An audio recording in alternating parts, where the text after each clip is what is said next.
Hello everybody and welcome to the channel, and today this is going to be like a really different video. I know I've been missing out.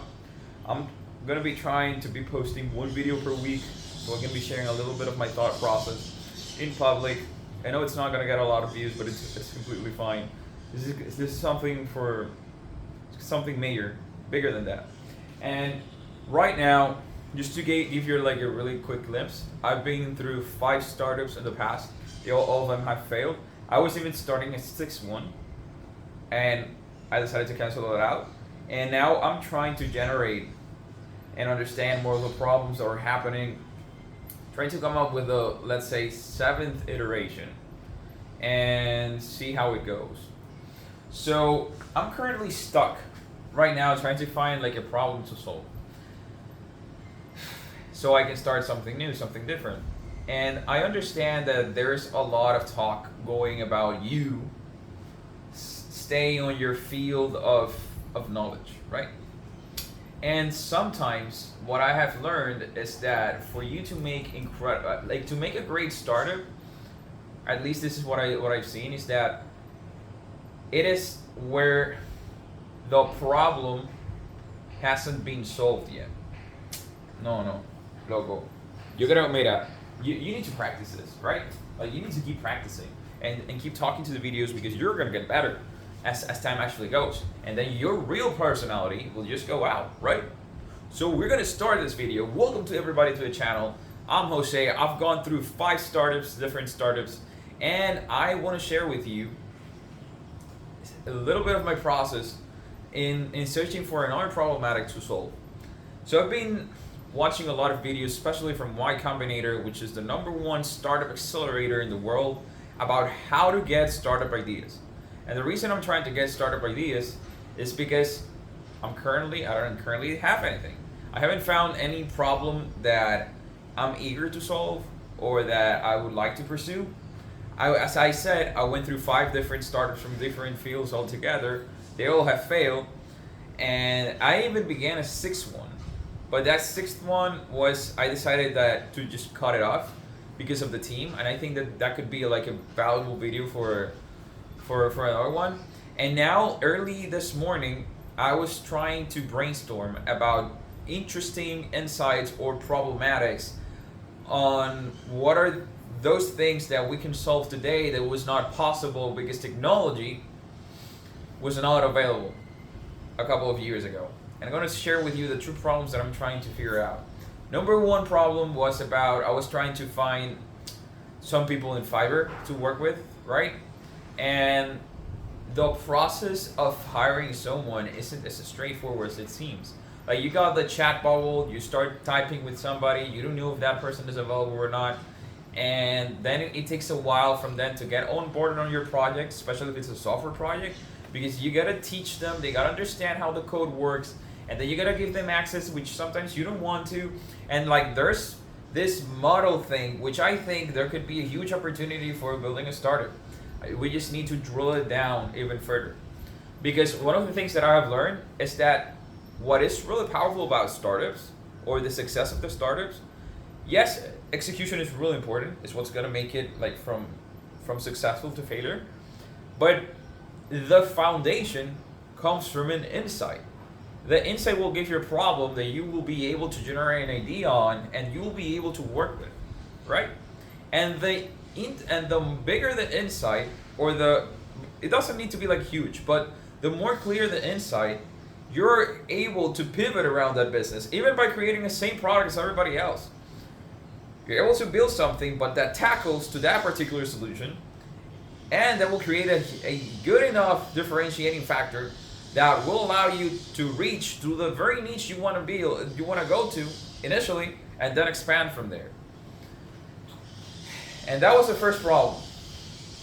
The second problem, which I live in a country called Dominican Republic. I'm currently staying in Spain. It's kind of crazy story going on out there. But one of the things that I've always hated about this country, and I would love something built it for me, would be something that I could actually travel, get across all the problematic of the transportation system, and just reach to my destination faster, right? And that problem has been solved in multiple ways everywhere. And you would build like better metro systems, right? You would have a much unified transportation system, and like in Spain, I'm staying in Madrid, and it's very known for its excellent, and I mean excellent, unified transportation system. Like, you don't need a car to move there. The bus, the metro are so efficient that you seriously can reach to Madrid in any point of the destination like in 40 minutes, tops 45 minutes. It's incredible. But here in the Dominican Republic, you need a massive investment to create really good transportation systems, and it takes a long time for you to reach there. So I've been thinking, and I want you to bring you through this thinking process, which I don't think it's going to be successful or not, but I think like the framework can be useful to people that are trying to reach some of these conclusions. And this can actually be remain for documentation purposes, like further down the line, like after 10 years, and say like, yo, I remember when I made that video. And I've been seriously thinking on how can we solve that problematic in a very cheap manner, where I'm not gonna challenge metro systems, I'm not gonna challenge like public buses transportation systems, but there's a reality that in the Dominican Republic, and I know in many countries of Latin America, we didn't have sufficient funds, right, to invest into a very good public transportation system. And I've been thinking on how can we approach that problem and how can we solve it. And it brings me back to a couple of very key and important people. And one of them is about understanding more on the philosophy level, understanding more on the systems level. And here I am making some brainstorming on whether it would make sense, or what are the levers or the keys that we need to go through in order for us to solve that problem, if it's valuable. I've also been studying a little bit about Jewish people, which is kind of funny because I have a blend. I'm descendant from Arab, Lebanese people, and Jewish people from the other side. It's something crazy. And what really catches my eye is how Jewish people are able to excel at whatever they do. I'm gonna talk to you about an entrepreneur, Shai Agassi, which I learned from a book called Startup Nation, which kind of reminds me that we could apply some of his thought process into solving this issue, which is basically that when you're building a business and you have to understand all the cost structure and everything, one way that you can actually apply or work through is to distribute the cost across the entire, let's say, customer journey. Like if for example, he was talking about electric vehicles, and one of the things that were really expensive about electric vehicles was the battery. At that time, he was not trying to build a Tesla. He did not have the technology. Like, Tesla is a completely different company, but he was trying more like to use the technology available and see how can they use it to make Israel efficient and completely green when it comes to electric vehicles ready. And something that really caught my eye was that he said, like, you know what? If batteries are the most expensive things, why don't we just remove it from the car itself, and then we try to distribute the cost of the battery across the lifetime of the car, thus making the entire business profitable, or you could make it work. The company ended up falling. I think the company was called ChargeUp, I believe. And yes, it ended up failing because it didn't meet the expectations. It did raise more than $800 million because Shai Agassi sold his company, his software company, to, oh my God, Jesus, this huge company for $400 million, to SAP for $400 million. And here I just want to share with you that, like, how can we actually implement this and combine it with Doella Meadows, which has the systems in thinking in systems book, which is fantastic.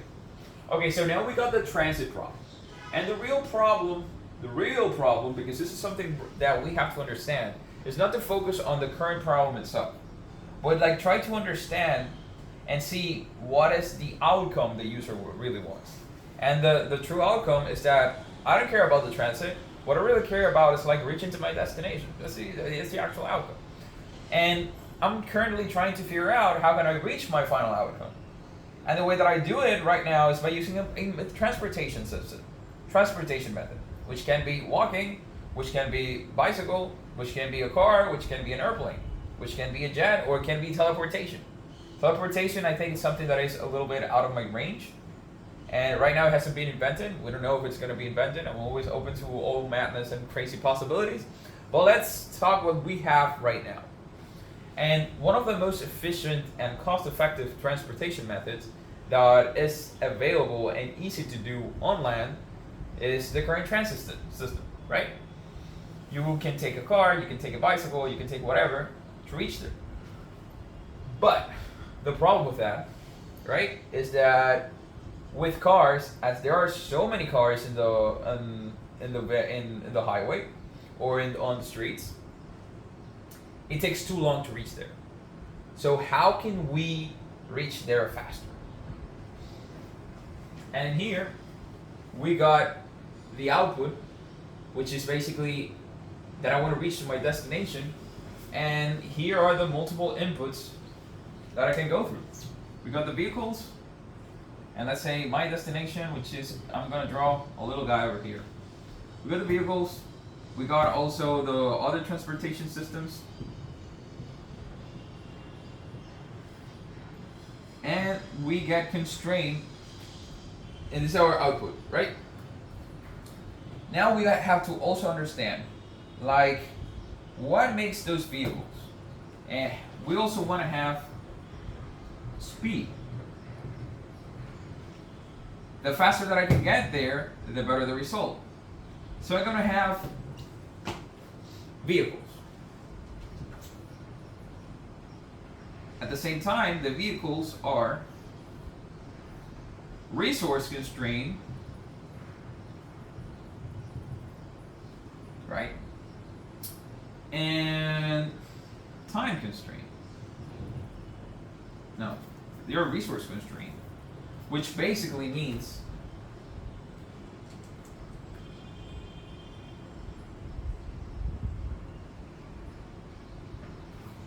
there are going to be like a lot of silences in here. I literally paused the video so I could get some thinking going. So here's the deal, and this is why I'm bringing it up. I was thinking about, because when you're trying to solve the transit system, I don't want to go ahead and like do some research. I just want to think my solution first and then do some research, because otherwise I would be biased by other people's ideas. I want to do the thinking first, and I was thinking about like we got Uber, right? Because Uber, even though you don't know about it, even if you really think about it, Uber, Lyft, Cabify, all those services actually help to solve the congestion system. Why? Because there are less cars on the street, and you're more prone for people, and people are more prone to actually use their services instead of occupying like parking lots, bringing their cars out of the streets and everything. So I was thinking about using motorcycles. The problem about motorcycles is that people probably do not feel they're as safe as they are, and they are not comfortable to ride. But motorcycles have one advantage, and it's that motorcycles are thin. They're able to cross through cars, and they're able to reach to the traffic light faster, even under heavy traffic conditions. So I was thinking about like building a transportation using completely solar energy, which would make it more viable, because there's a business problem that is also going on there that would be able to be used to hold a couple of people, and then they could actually go across vehicles and reach their destination faster. Like that would be one approach, right? And this is important to understand, and the important thing to understand is that it's for our main problem. Like we're gonna forget about that, which is reaching to my final destination. Which now that I've been thinking through, it's not only about reaching to my destination, but it's also reaching it there safe and at the fastest rate possible. It's like transporting my exactly body to the end game, to the end goal. And I was seriously thinking that if we build a small, slim transportation mechanism that can go through the car lanes, right? I think that could be it. And now that we have so many breakthroughs through electric batteries and that they are all available, I think we can just do stuff. And something really important that I've been learning through a couple of months back is about understanding and using other people, or using this by the service of others, right? It's not using of manipulation, but using other people's knowledge to build and to piece together a unique solution. What I mean about that is my area of expertise is not electric vehicles. I'm not an electrical engineer. I'm a civil engineer with software knowledge, right?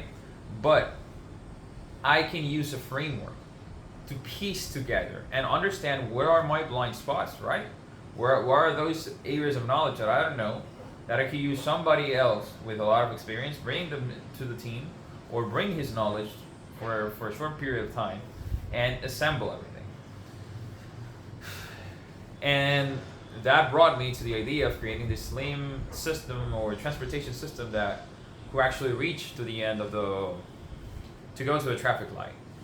Because the other way could be like a helicopter, something that could fly and take people to other places. But you would also have the constraint of safety, which I believe not a lot of people feel a lot of safe when flying at really high heights, and the space required for you to do so. And I think like one of those bikes can actually do the job. And I've been thinking about like how would you design it, right? Because you need to have enough space. It cannot be as wide as a car. Even half of a car, it wouldn't work. You need to be as slim as a bike, right? That you could sit, but at the same time you need to feel safe. You need to be like air conditioned or something like that, so people do not like die from heat, which is really important, and are able to go through the vehicles. And that process, I'm just gonna write it down. I'm gonna be like finishing this first part of the video. Right, you got like this small vehicle, and you would need to have like a series of seats. I don't know how many seats you would need to have for two things. Number one, so you don't make it very long, because one of those constraints that we have when you're trying on the public transportation system is that you need to maneuver. You need to maneuver through cars. Cars aren't perfectly aligned. They may be something like that. Like imagine this is a car, right? I'm gonna make it a little bit bigger so you guys can see it. Imagine in a very organized world, you got vehicles like this. This is a vehicle, right? They are equidistant from here. They're equidistant. They have a lot of space because they respect their civilized people. But like in third world countries, you got something like this. You got one car over here, you got the other one over here, you got like a car like that, and then a car like that, right? And the driver needs to maneuver through all the small spaces, right? To get there. And we have that challenge.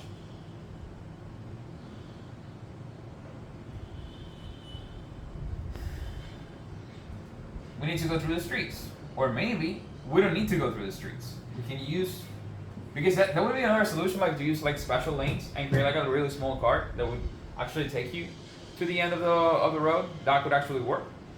That could be a possibility, right? That could be a possibility. And just take them from point A to point B. That could be one. That would be way easier than designing something like this. But I'm just gonna explore both options. And because not every time you're gonna have that, it's not gonna be feasible. Because the other constraint, the other problem we have with at least with the Dominican Republic and Santo Domingo, the city that I'm currently living in, is that it's completely disorganized. Which I freaking love it, because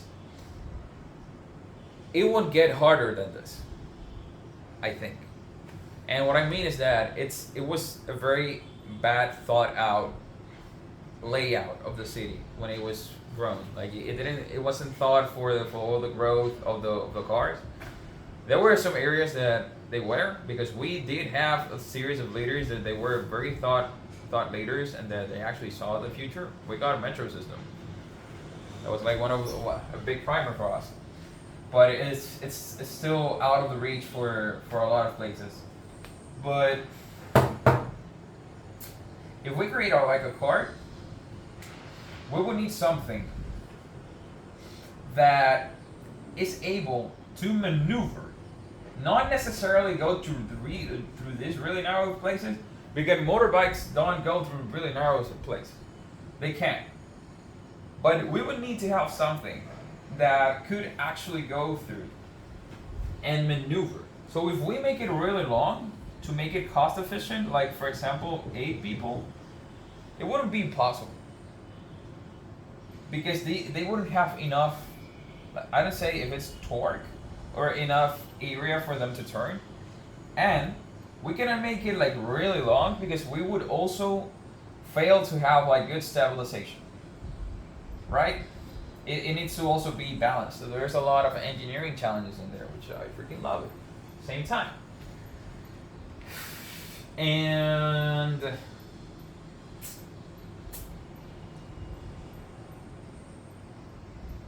shoot. And this is where I'm stuck. This is really where I'm stuck. But I want to share with you a little bit of my thought process. If there's going to be some new things, I'm just going to add a new video. I'm going to upload it. But I think it was a little bit valuable on seeing on how to approach problems, because that's what you're going to have every day. Like people want, like as we're programmed with school, I'm going to go to the gym right now. As we're programmed with school, we tend to follow like a recipe or 1, 2, 3, 4, 5 steps. And that's not necessarily a bad thing. The problem is when we want to apply the same recipe to the problem. I've learned through my life that the most important thing that you can learn, the number one ability, there are a lot of really important abilities, but one of the most important abilities you can learn is the ability to create a framework and to understand, to create a model that allows you to understand how the world works.